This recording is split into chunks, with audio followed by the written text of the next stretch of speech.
Hey you guys, I'm coming at you from my car right now. I'm actually just outside of Tim Hortons. I'm about to get my mom a coffee. No coffee for me though, because I'm definitely still on that coffee cleanse. I actually don't know if I spoke about that, but I will talk about it when I have done it for a little bit longer and why I've been doing that and so on. So I wanted to come on here and talk about, some of you, especially the ladies out there, will know about this, and it's called PCOS. So PCOS stands for polycystic ovarian syndrome, and there are a whole host of symptoms that you can experience if you're a woman with PCOS. The first step in treating PCOS is finding out that you have it, okay? And honestly, it's not as simple as you might think. A lot of doctors, This car literally came so close to me, I thought I was gonna hit it. You know, HRH Collection on YouTube, where she does videos in her car, and she's been hit twice while just doing a video in her car, I think, and she freaks out. You should look it up if you haven't seen it. It's really funny. Anyway, so I'm going to try and be really fast with this. So yeah, we're going back. So PCOS, a lot of women have it. A lot of women don't know that they have it, and that's simply because they're not getting the right tests done. So when you go to your doctor, if you're experiencing symptoms of PCOS, so that could be hair loss, that could be acne, that could be hair growth in weird places that you don't normally experience hair growth.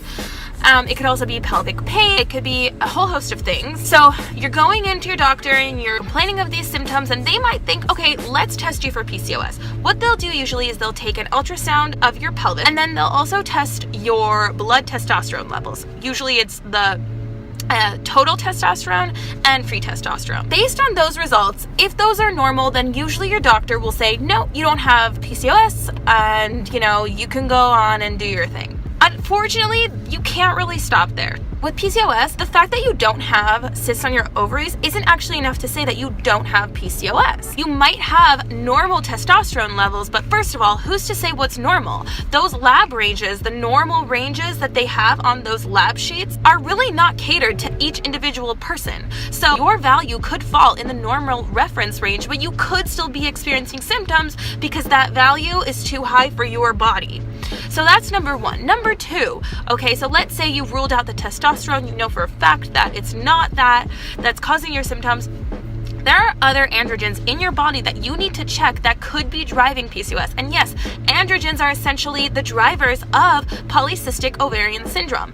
Where else can these androgens come from?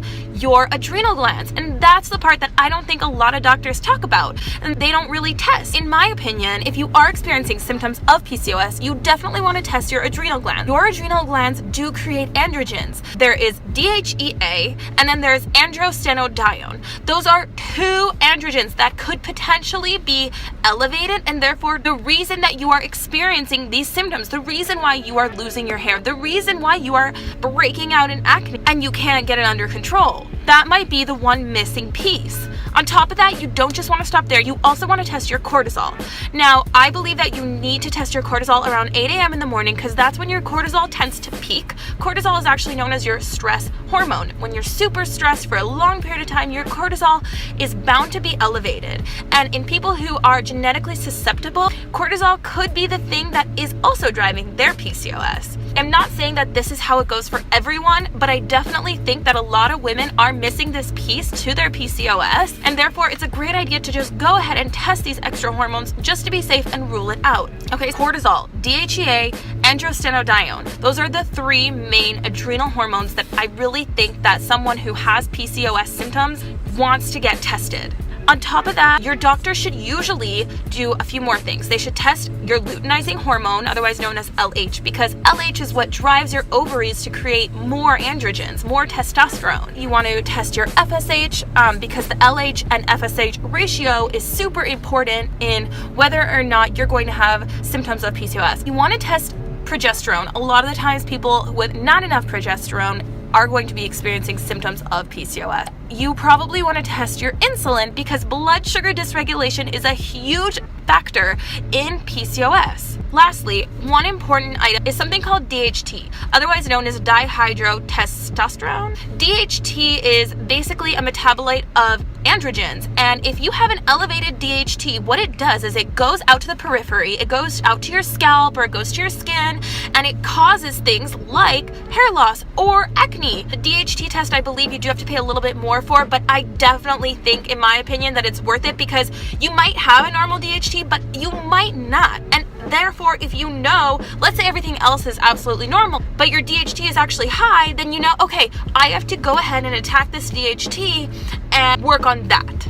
Hey guys, I just wanted to quickly interrupt and say that I was watching back my video as I was editing it, and I realized that I didn't actually mention one of the big hormones that I think that is really important in testing if you think you have PCOS, which is estrogen. Estrogen dominance is a huge factor in PCOS. You also want to be able to compare your estrogen levels with your testosterone levels and your progesterone levels. So yeah, estrogen you definitely want to include in all the hormones that you're testing. Oh, and I also realized that the video that I had filmed was actually vertical, and that is probably really annoying for you guys to watch. I'm so sorry, and I will definitely fix that for the next video. That's all for now. Bye. I really encourage you all to do your own research and really decide for yourself, along with your doctors, what you need to do to get healthy, to get optimal. I hope that you guys liked this video. I hope it was informative. If you guys have any questions, definitely let me know in the comments below or private message me. But yeah, I definitely understand the frustration that you ladies have with PCOS and you can't get answers and you don't know why you're experiencing these symptoms. There are other ways. You just need to look for alternatives, and testing your adrenal androgens are just one of the alternatives that you might not have heard about before. All right, guys, I'm gonna go in and get that coffee for my mom. Oh, and if you don't already follow me on Instagram, you totally should, because I'm a lot more active on there. My Instagram handle is @RebeccaCarlin. It's just my name. And yeah, let's chat with each other. Let's get to know each other. I will see you guys in the next video. Have a great day.